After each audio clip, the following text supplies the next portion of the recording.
Okay, hello to everybody. So this is first a short plane of the talk this morning. So a short introduction, and then we will go step by step through characterization and modeling of these stress and strain properties in fractured rocks. So first of all, why do we care about the stress and strain in the fracture world? In the fracture rocks, it's really because we do know that fractures do weaken the rock elastics and strength properties. So this is something that is very commonly used in, for instance, in all geotechnical applications. And geotechnical engineers consider often empirical charts in order to quantify this weakening of the rock according to the fracture. So this is, for instance,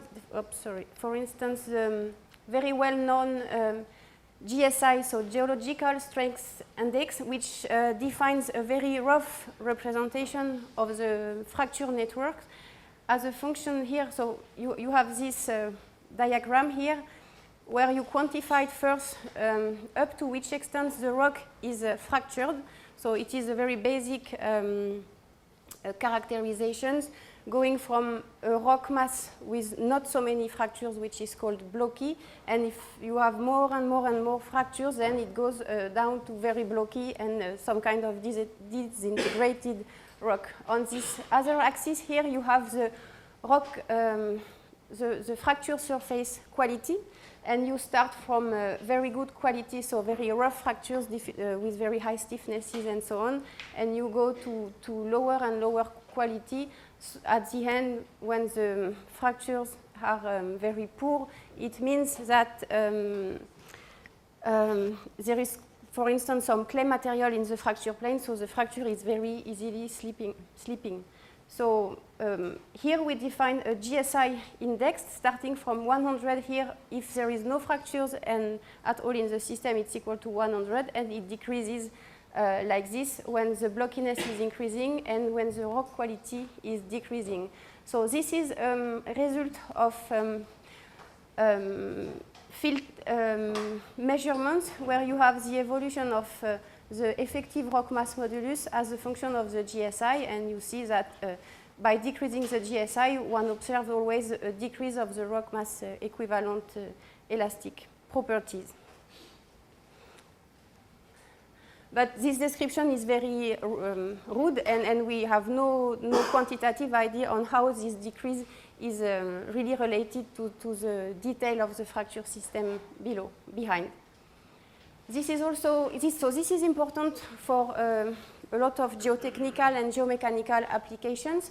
It is also important for instance, here I have put a graph showing a modeling of wave propagation through a fractured rock in 2D. Here you have different intensity of the fracture system and different value of the fracture stiffness property, and you see that so the presence of the fractures will affect a lot the wave propagation, and this is at some point also related to the effective elastic properties of the rock mass. So it's also important in this kind of cases.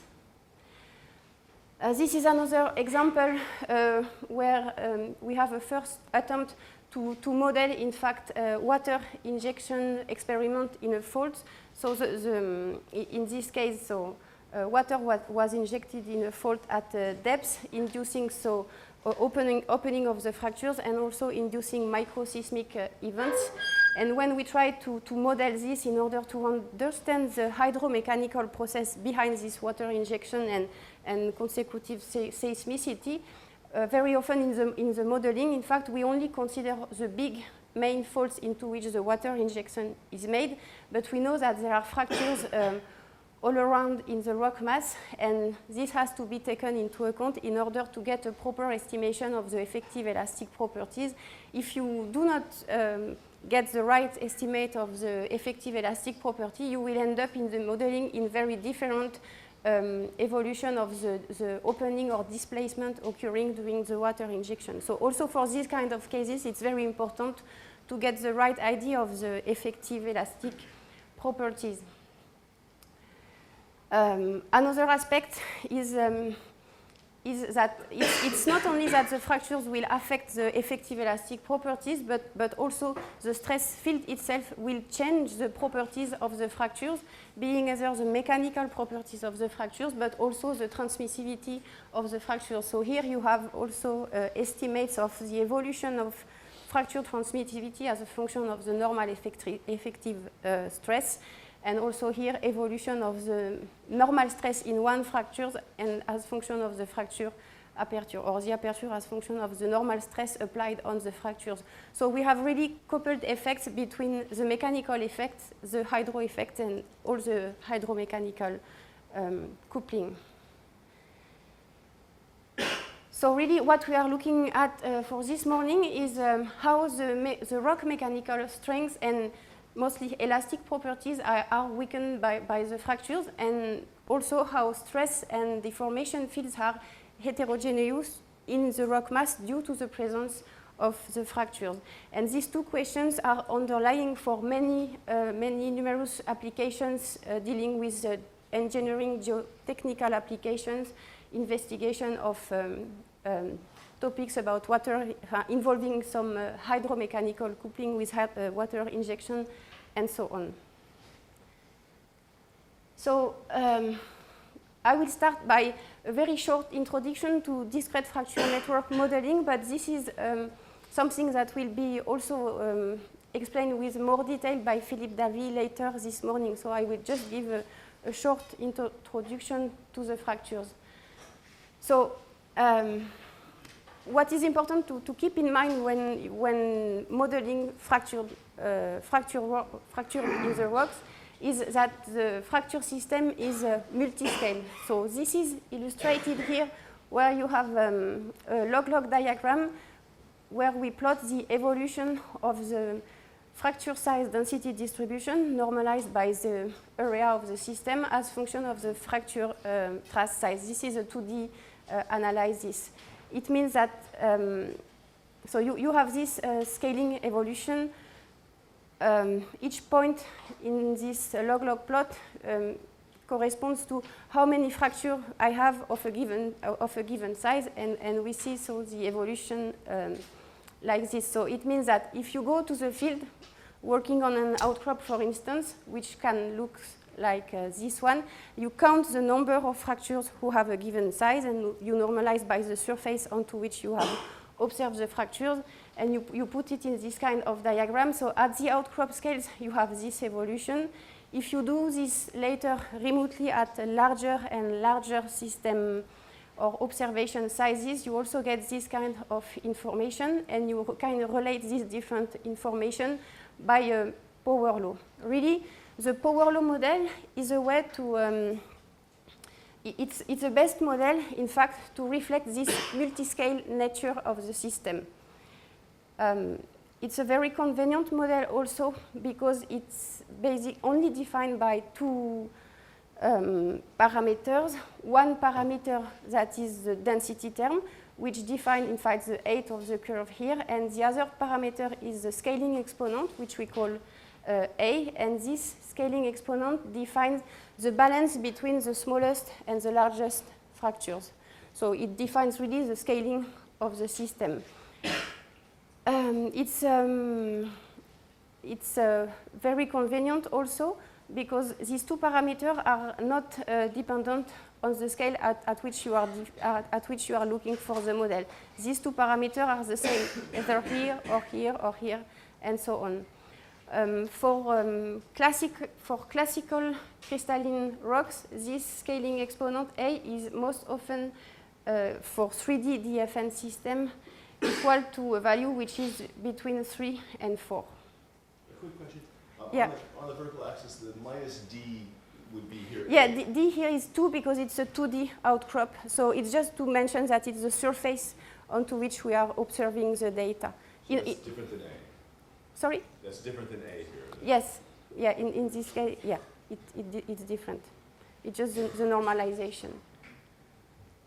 So in addition to this multi-scale fracture size density distribution, we very commonly use some macroscopic density descriptors in order to quantify the fracturing properties.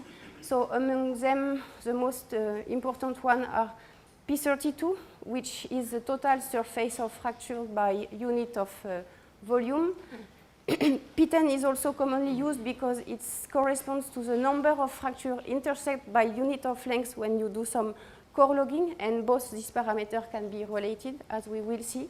And also the percolation parameter, which corresponds to a quantity which is equal to the sum of each fracture surrounding volume and normalized by the total volume of the system. So all these macroscopic density descriptors are in fact dependent on the range of scale at which you are looking your DFN. Minimum and maximum fracture you are considering in this DFN. This is different from the alpha density term and A scaling exponent, which them are independent of the observation scale. So P32, this is just the definition of the P32. So it's defined as the, here it's written in an integral way, so it's just the sum of the contribution of each fracture as a fracture surface by unit of volume. So integrating this value for a power law distribution of fracture sizes comes to this, and can be simplified into this equation, where you can see that, in fact, for common value of the scaling exponent A, P32 is always dominated by the smallest boundary of the fracture size distribution, meaning that once you have included in your model the smallest scales, you have defined the P32, and if you increase the range of scale into which you are looking at your DFN, you won't change the P32 really. It will keep constant. So it's dominated by the smallest boundary of the fracture size distribution. P32 is also a quantity from which you can get a direct access from in situ data, because P32 can be quite easily related to the P10, so which is again the number of fracture intercept by unit of length on classical core logging. So I'm not detailing things here, but the correspondence between the P10 and the P32 can be done by orientation bias correction. You can see here that if you have one you have one borehole and you have a fracture that is perpendicular to the borehole, so all the fractures will be well sampled by the borehole. On the contrary, if you have a fracture which is parallel to the borehole, the probability to intersect that the fracture can intersect the borehole is equal to 0. So the correspondence between P10 and P32 deal with this sampling bias effect, but it's good to have this rough number in mind. So first, if you have a DFN with no particular orientation, so which I call uniform, with a uniformly distributed pole orientation, then you have P32 equal to twice P10. So if you have core logging data, you can get a rough estimate of the P32, and if all your fractures are perpendicular to the borehole, then you have exactly P32 equal to P10. So P32 can be characterized from core logging data, but P32 says nothing about the fracture size distribution. And this is just illustrated on this slide here, where I have put several 2D cut view of 3D DFN with different, so on this line here, I only change the scaling exponent of the DFN while keeping the range between minimum and maximum fracture constant. And so all these 4 different DFN models, in fact, have the same P32 with a very different underlying fracture size distribution. Or we can keep the same scaling exponent, so the same balance between the minimum, the smallest fractures and the largest fractures, but by changing the range by changing the range between the minimum and maximum fractures and changing the density term, we also get the same P32, so total density in the system. So P32 gives an information, but nothing about the fracture size distribution. The next very important parameter is the percolation parameter. So the percolation parameter, in fact, statistically control or defines the DFN connectivity and the size of the largest clusters in the system. It is defined like this.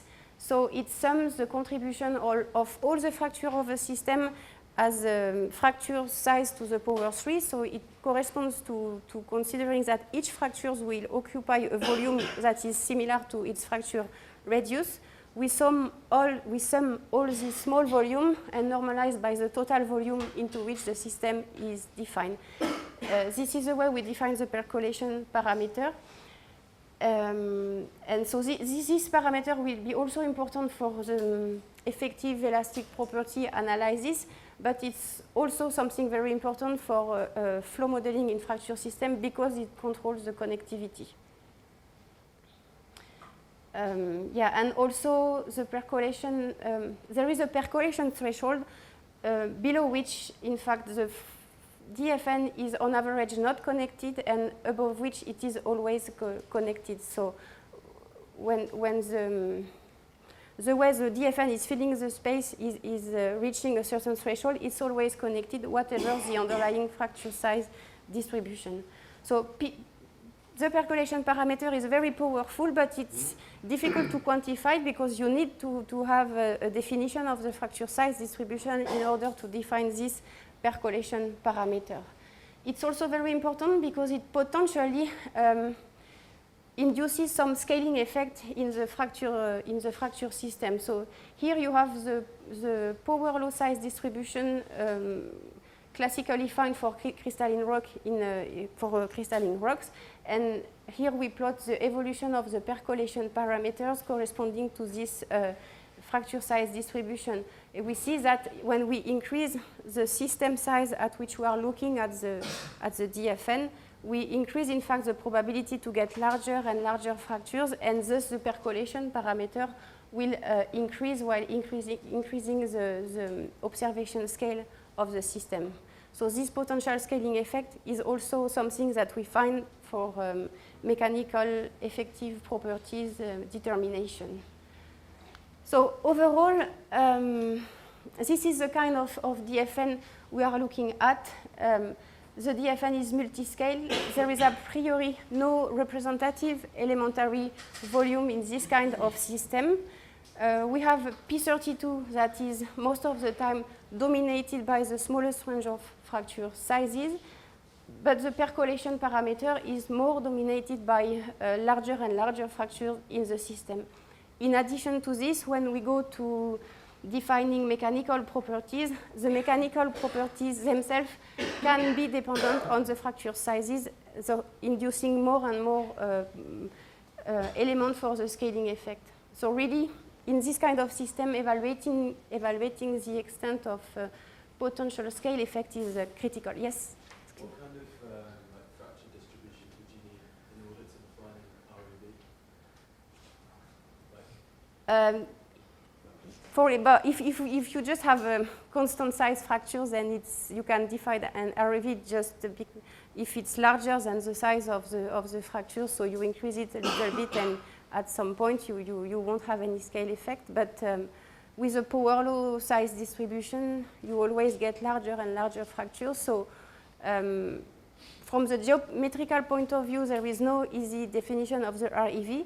But then if the property you put on each fracture has some cutoff and is limited to some extent, then at the end you can still get some REV in the system. Or if you have a Gaussian distribution for the fracture sizes, so it's limited toward large value, so you can at some point define an REV.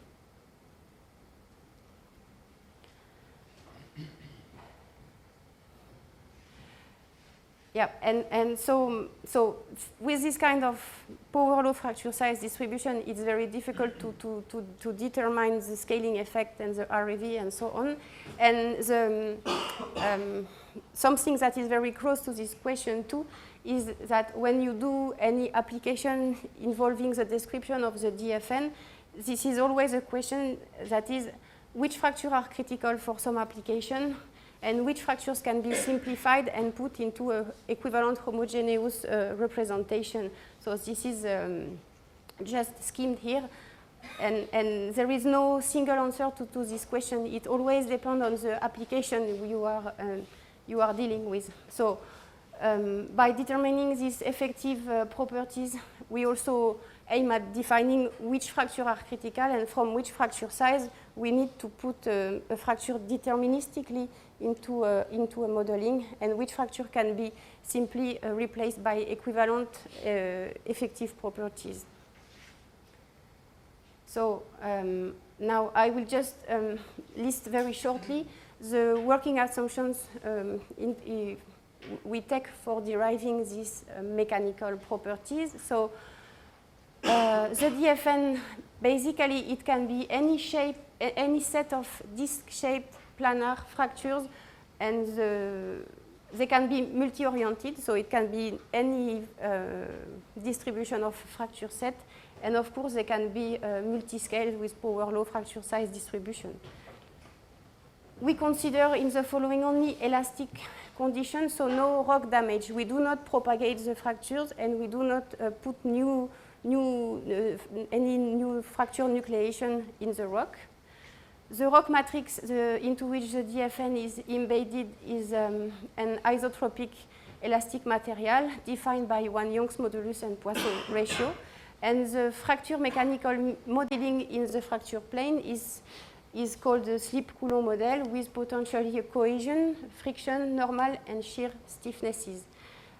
Also, we do not consider in-plane fracture heterogeneity. We consider that these mechanical properties here are already defining the average behavior at the fracture scale. We will also put more emphasis on all that is related to shear displacement in the fractures, considering that normal displacement is of second-order importance for deriving the effective elastic properties. So we can start by considering what happens when we have only one single fracture in a system.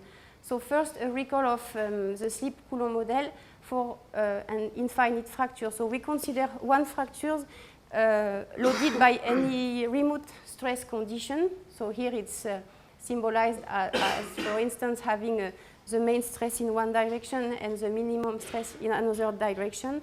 And we define the angle here between the main stress direction and the fracture plane, like this. So for any stress field, one can easily define the consecutive shear stress and normal stress, which are in fact acting on the fractures. And then here we plot, this is the general plot of with the Mohr cycle. So you have here, on the y-axis, you have the shear stress component. On the x-axis, you have the normal stress component. And so the normal stress is defined between sigma 1, which is the maximum stress, and sigma 3, which is the minimum stress. It means here that and here you have the 2 times theta, which is the angle of the fracture. So if the fracture is normal, is perpendicular to the direction of sigma 1, then the normal stress on the fracture is equal to sigma 1. On the opposite, if the fracture is now perpendicular to sigma 3, the normal stress acting on the fracture is sigma 3. And in between, you have this evolution of the resulting normal stress and shear stress acting on the fracture. It's only if the fracture is perpendicular to sigma 1 or to sigma 3 it's only for these 2 cases that you have no shear stress on the fracture plane. So this is the first element to define the stress state in the fracture plane. And then we consider that the fracture can bear only a limited frictional stress. So this is defined by this straight line here with the friction angle defined like that. So if the stress state on the fracture is such that we are below this critical strength envelope, then the shear stress on the fracture is related to the shear displacement on the fracture with this relation and shear stiffness component. Then if the fracture stress state is potentially above this critical value here, we consider that the fracture shear stress is equal to the maximum value defined here, and we have no more and the fracture starts to slip, and the displacement is no more readily defined. So this is the general case. In the following, we will often also consider the case where the fracture is always slipping. So if the fracture friction angle is equal to 0, it cannot bear any shear stress, and then it's always slipping. So this is what is plotted here. So this is the case of somehow an infinite fractures when we do not consider the fact that the fracture is limited and embedded into a rock matrix. So now we consider the fracture which is embedded in the rock. So this is something like that. So we have the rock here. It is loaded vertically in this case. And here you can see the intensity of the shear displacement on the fracture plane. And also here you can see the variation of the vertical displacement in the rock mass due to the presence of the fracture. So we consider this fracture like that. And the first condition is what happens when we have a frictionless, so the friction angle is equal to 0, isolated fracture. So in this case, whatever the remote shear stress, the fracture will, depending on its angle, it will see some shear stress, and it will also display some shear displacement. And in this case, because the fracture has no friction, it means that the displacement will only be limited by the resistance of the rock matrix which is surrounding the fracture. So for such a case, the displacement profile has an hyperbolic shape. The displacement is maximum at the fracture center, and then it decreases down to 0 exactly at the fracture tip. So for this condition, the average shear displacement defined by considering all the displacement profile here is equal simply to the ratio of the shear stress acting on the fractures to this parameter Km, which we call matrix to fracture stiffness. So this parameter Km is potentially dependent on the Poisson ratio, Young's modulus of the surrounding intact rock, and on the fracture size. But it is in fact mainly dependent on the ratio of the Young's modulus to the fracture size. So if the fracture is frictionless, its displacement will be proportional to the fracture size. If we go one step further, we consider now that the fracture is frictional. So we apply the same remote stress to the fracture, so it sees the same shear stress. But now the fracture shear displacement will be limited not only by the fracture, by the matrix resistance around the fractures, but also by the resistance in the fracture itself. So this is illustrated also here with the displacement profile. The black evolution here corresponds to something that is close to the frictionless case. And when we increase Ks more and more and more, then we decrease the total displacement in the fracture plane. So for such case, in fact, we consider that part of the shear stress, the remote shear stress which is acting on the fractures, is taken by the rock matrix itself, and part of it is taken by the fractures. So we define this relationship here, which leads us to define the average shear displacement, this time equal to the shear stress divided by the sum of the fracture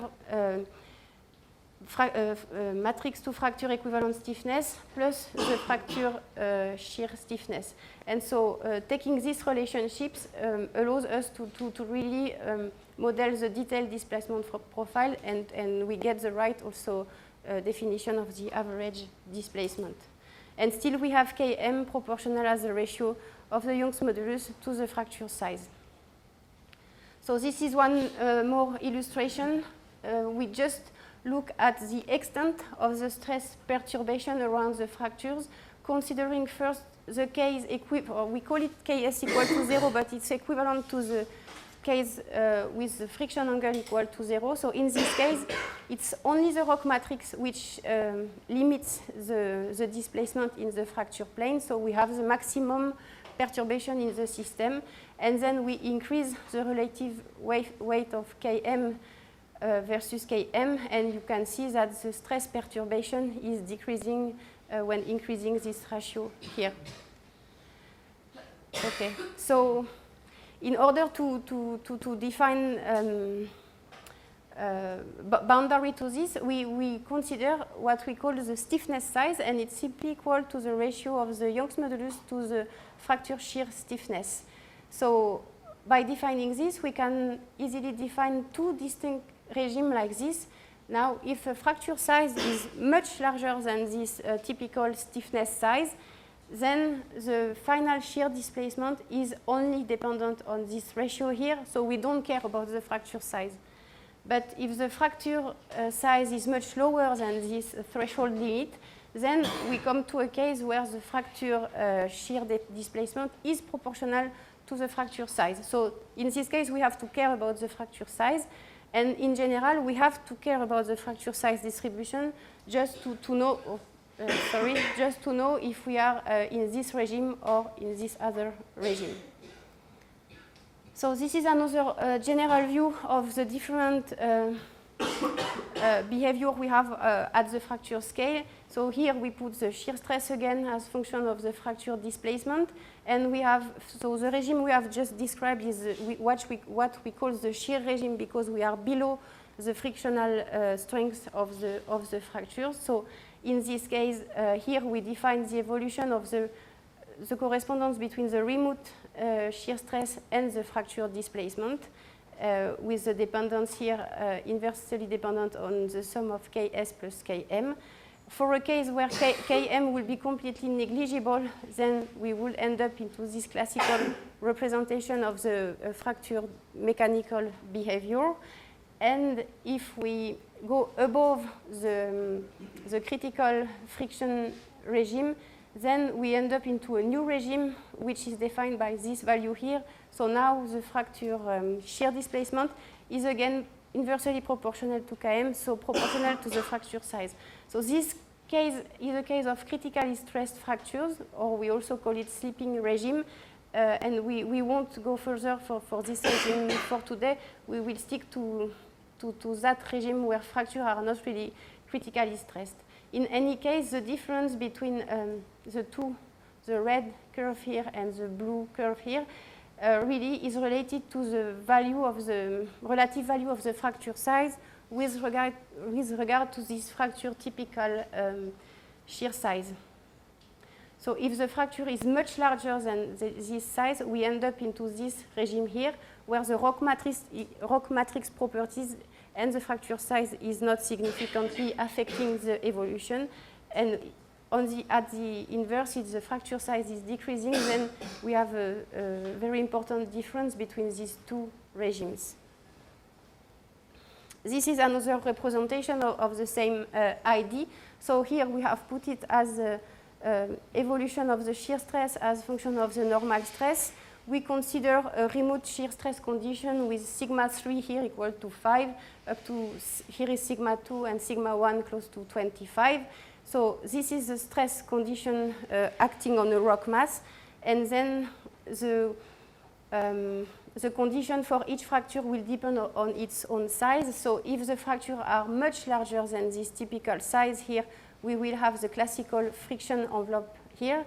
But if the fractures are lower and lower, then it comes to define some kind of effective failure envelope whose slope is increasing here. So you can see that for very large fractures, we potentially have some critically stressed fractures. But if we decrease a lot the fracture size, we have some kind of evolution of the position of the failure envelope, and smaller fractures are no more critically stressed in the system. However, they are not critically stressed, but then their shear displacement is related to the fracture size. So this is all the description for isolated fractures. And then we go to the next step, which is considering a population of fractures and the rock mass scale. So for studying this part, we have done both analytical development and also numerical modeling. So here is an illustration of the numerical modeling. We built some synthetic rock mass sample with code 3DEC. So the synthetic rock mass is simply a numerical rock into which we put any set of of discrete fractures.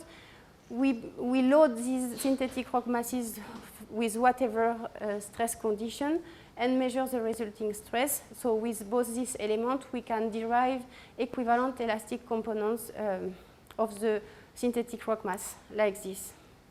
So and we do that, and this is the kind of example we will see in the following. So first, our DFN model are very simple with constant sizes, isotropic random orientations, and a range of, so D here is the P32, it's the same, it's the fracture density, and percolation parameter value, and for different value of the mechanical properties. So if we consider this set of DFN, what we want is to be able to predict analytically what is the resulting effective elastic properties. So what we do is to consider that the DFN contribution to the rock mass strain tensor is equal to the contribution of each fracture plus the contribution of the intact rock. So this is simply what is written here. And in order to compute, to define the contribution of each fracture to the to the strain at the rock mass scales, we define it like this. So there is here the contribution as function of the fracture surface itself times the contribution of the fracture shear displacement. So if we put it like this here, we have potentially a term here which is equal to the surface of the fracture times the fracture shear displacement.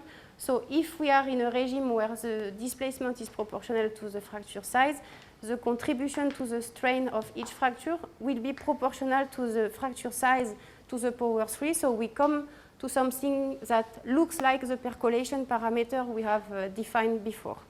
And the second case is that if we are far above the typical fracture stiffness size, then the displacement is not proportional to the fracture size. So the contribution at the end is only as the fracture surface. So we come to a definition which is closer to the P32 and to the total DFN density. The next step is to derive from this definition of the strain tensor. We define the potentially complete effective compliance tensor according to this equation here. So we simply consider different stress perturbation, we compute the strain, and we can access to all the elements of a complete compliance tensor. So this is done in a general case, including potentially shear displacement, critically stressed fractures, and also normal displacement. But for today, we only look at the shear displacement. So this is a general definition, but for some cases, it's possible to derive simple analytical solution in this framework. So first, a simple analytical solution is when all the fractures of the DFN are such that their size is much lower than the typical stiffness size. So in this case, we come to this dependence of the effective modulus as a function of the DFN percolation parameter, which is defined here. So you have the term corresponding to the volume of the fractures, and also an additional term which is corresponding to the orientation of the fractures with regard to the main stress direction in the system. On the other side, here, if all the fractures are much larger than the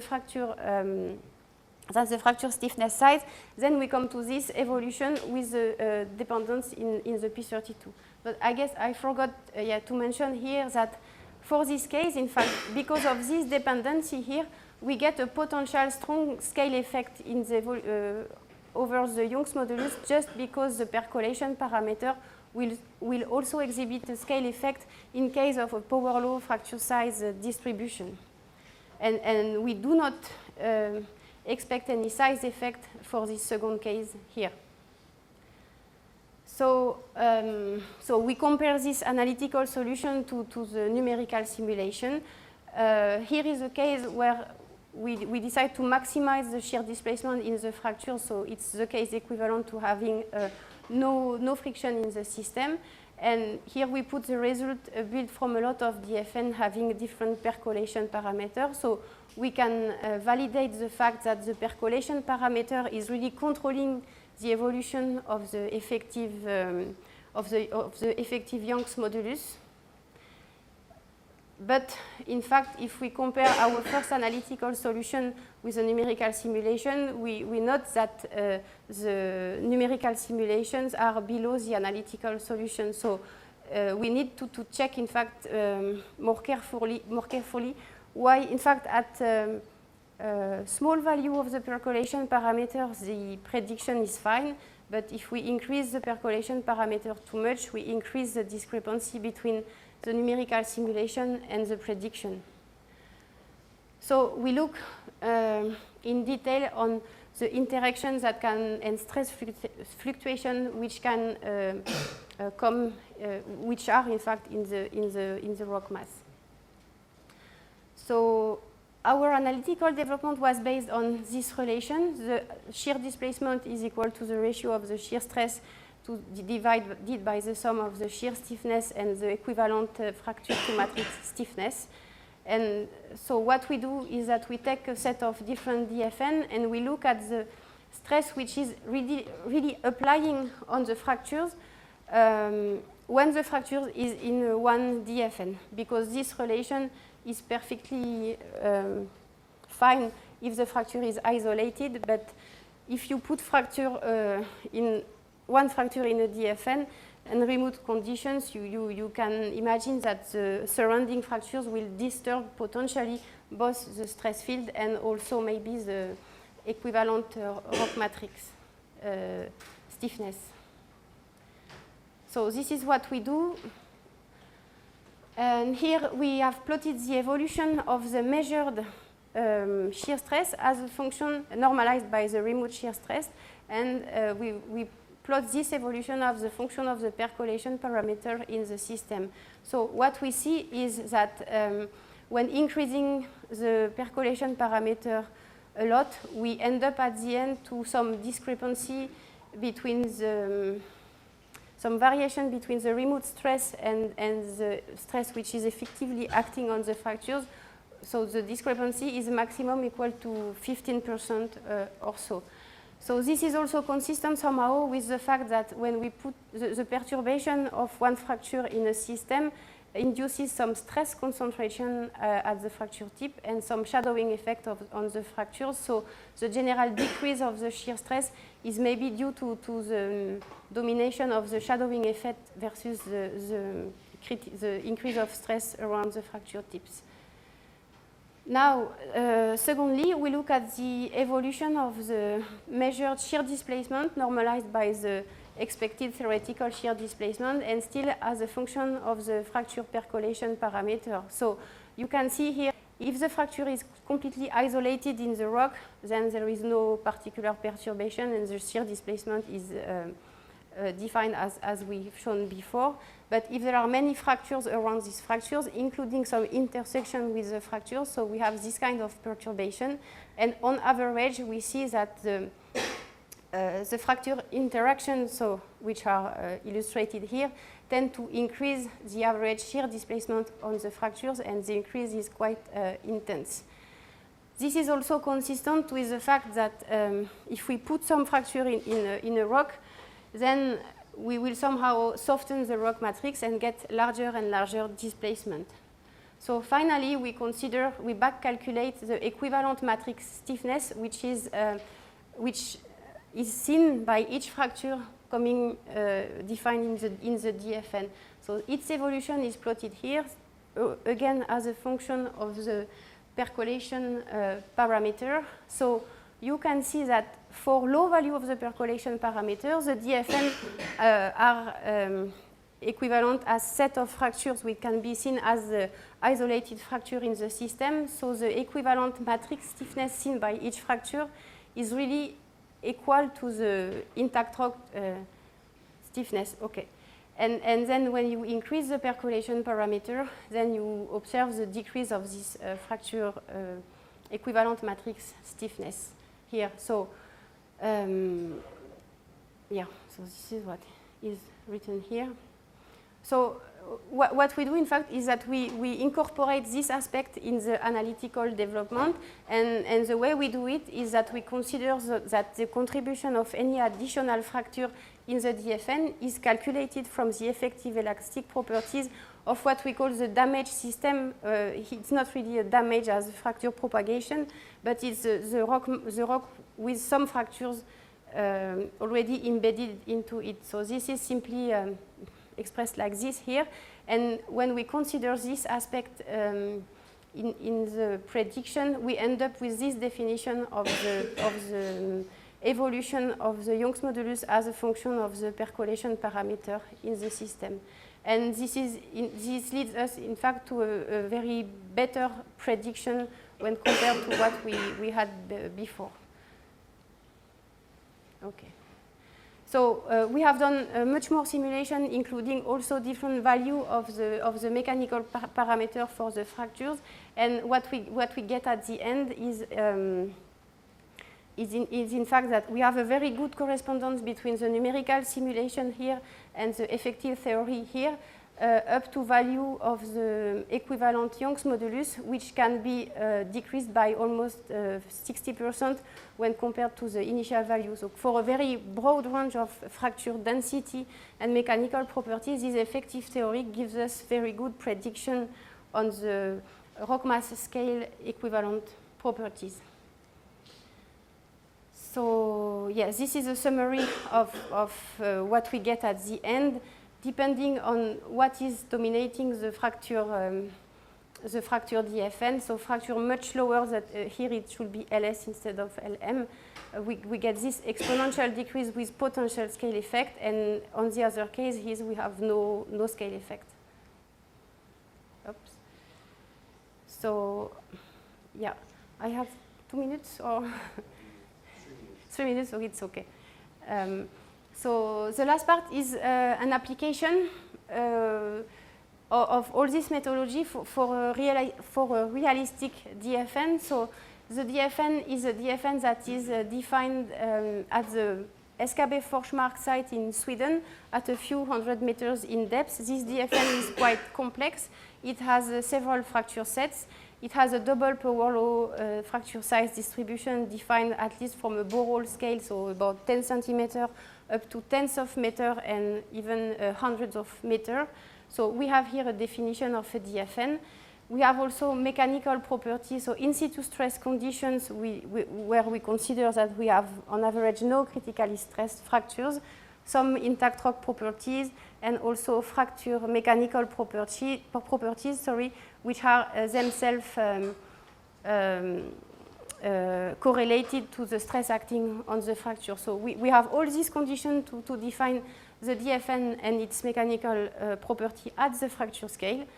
And I think I will just skip this one. So the most important here is that we do a scaling study. So we define this DFN at different domain sizes. So like this. And each time we plot the resulting value of the effective Young's modulus. So this is the fracture size distribution of the DFN, and this is the expected evolution of the percolation parameter. So we see that we have a scale effect that is never ending, in fact. And so we plot at the end here the evolution of the Young's modulus and shear modulus of the resulting fractured rock mass as function of the system size. So if we consider that a first case where we maximize the potential scale effect, having again a friction angle equal to 0, then we end up into this endless scale effect for the effective for the effective elastic properties in the system, and with some anisotropy in the system due to both the distribution into fracture set and also the stress condition in the system. So this is a prediction of the maximum scale effect we can get for this kind of DFN. And then if we consider more realistic values of the mechanical properties for this system, we end up into this prediction of the scaling effect on the equivalent Young's modulus and shear modulus. So it's like this, I guess. So here, for this is just an application. So for this particular case, at the end, we predict that we will observe a decrease of the equivalent elastic properties from 10 centimeters up to almost 5 to 10 meters. And after that, we come to some definition of REV at the end because there is no more scale effect beyond this value. In addition to this, we have some anisotropy in the system, which is also predicted by all this methodology. So yeah, I guess I can just, this is just a very brief summary. So we have shown that the effective elastic properties of a fracture rod can be assessed by this method, which combine individual fracture contribution and interactions. Potentially, the multiscale DFN displays endless scale effect on the elastic properties, but because of the balance between fracture sizes, shear stiffness, and Young's modulus, we have a limit in this scale effect. Can you, looking at the structure of the fractures, then, can you invert it and back out the stress field that the rock may have experienced? So, for example, here in Cargèse, we're looking at our rocks and we can kind of get the sense that, oh, this was tilted because we see this pattern of fractures and it's now at this new angle. So, can you do an inverse problem of historical stress patterns? Then it's a little bit different because it will deal with how the fractures are propagating according to different stress field, and in this case we are only looking at the effective property. So it's only determining the effective elastic properties at a given state of the DFN. And it's not about guessing what has led to a given DFN configuration according to a stress field, but maybe this was not your question. I was not thinking of exactly what you had presented, but rather an extension of it. Yeah. But and it seemed like you presented a model by which we could, kind of understand the angle versus stress history, but maybe it's too but much. then it's another part, and it's maybe it will be more mentioned by Philippe, and it's also part of Etienne's PhD, where he is looking at correspondence between stress perturbation, fracture nucleation, and fracture growth. So then there is potentially a link between the look of the DFN and the stress history. And this is more the static part where we are only dealing with the correspondence between elastic and position of fractures. I saw in your assumptions at the beginning of the assumptions of the DFN modeling that you don't consider the creation of fractures. Yes. You said that we don't consider that the fracture can maybe open more, propagate, or create new ones. So how can you use it for induce seismicity or fracture due to water injection? I don't see this like a static. No, but you at least you need an estimate of what can be the fracture. When you do the modeling, you need to assess what is the effective elastic properties of your material in order to know also where critical fractures can propagate later and so on and so on. So you need this aspect for many applications, but of course the step further of this is to consider how the stress perturbation where they are located in the DFN, such that we can have fracture propagation or nucleation of new fractures in these highly critically stressed zones.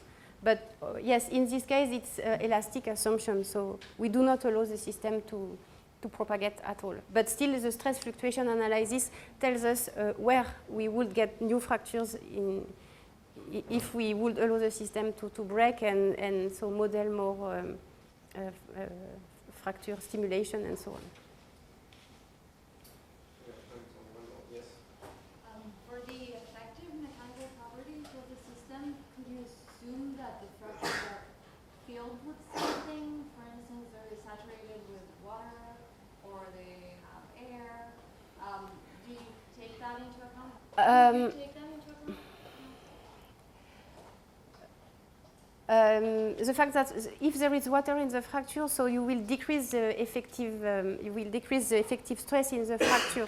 So then this can be taken into account, and it will change. In fact, so you had the Mohr cycle and the friction envelope in the system. So if you have water in the system, in fact, you change the stress which is seen by the fractures, and you increase the probability that the fractures become critically stressed. So it's the other regime where you have slipping due to this decrease of effective stress. So this can be considered in the approach. I have